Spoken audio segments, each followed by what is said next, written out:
তো যে 5টি ফুল আমরা এই ভিডিওতে কভার করব তার মধ্যে থাকছে গোলাপ, জবা, বোগানভেলিয়া, অ্যাডেনিয়াম আর পর্তুলিকা।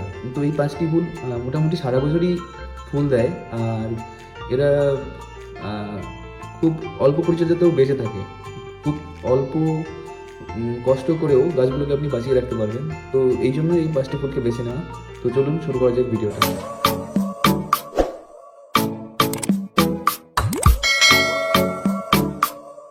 গোলাপ গাছের যেটা আপনি দেখবেন, গোলাপ গাছের গোড়া সবসময় যেন আর্দ্র থাকে, আর বেশি ওভার ওয়াটারিং করা যাবে না, কারণ খুব বেশি জল জমে থাকলে প্রবলেম হবে। আর আপনি সপ্তাহে 1 থেকে 2 বার ডিপ ওয়াটারিং করতে পারেন।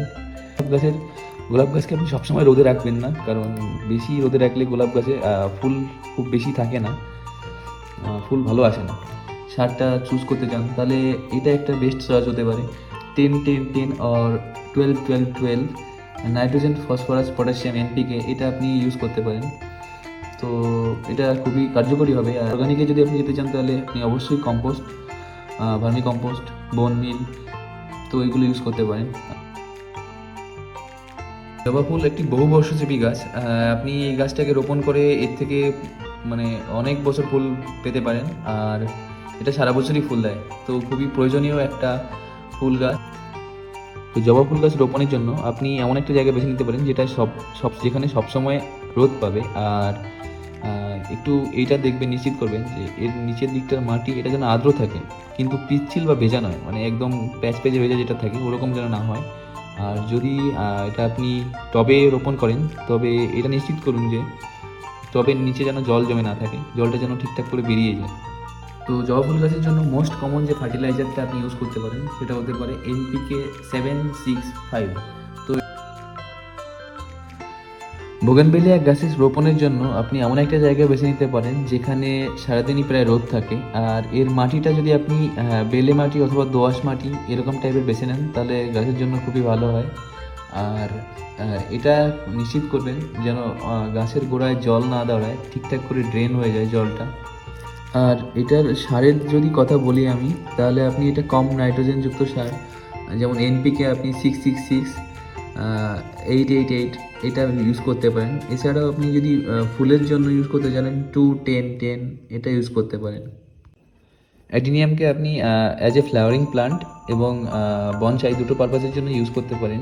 আর এটা রোপণের জন্য বেলে মাটি, দোআঁশ মাটি অথবা ক্যাকটাস জাতীয় যেসব গাছ হয় ওগুলো লাগানোর জন্য যে মাটি ইউজ করে ওটা ইউজ করতে পারেন।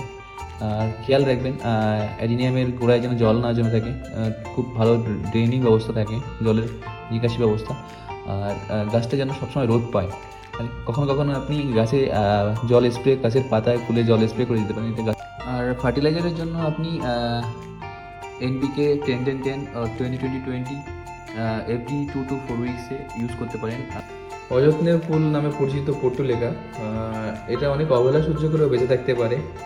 অনেক সিরিয়ালে দেখায় যেমন অনেক যে হিরোইন থাকে তাকে অনেক কষ্ট সহ্য করে বেঁচে থাকতে হয়, ঠিক এটা এরকমই সারভাইভ করে। তো এটার জন্য আপনাকে খুব বেশি সারও ইউজ করতে হবে না। এটা নর্মালি যদি আপনি ইউজ করতে চান তাহলে স্লো রিলিজিং ফার্টিলাইজার যেগুলো আছে সেগুলো ইউজ করতে পারেন, এর থেকে ভালো ফলন পেয়ে যাবেন। আর এটা সারা বছরই বেঁচে থাকে, যে কোনো ওয়েদারে এটা টিকে থাকে। তো খুবই ভালো একটা ফুল।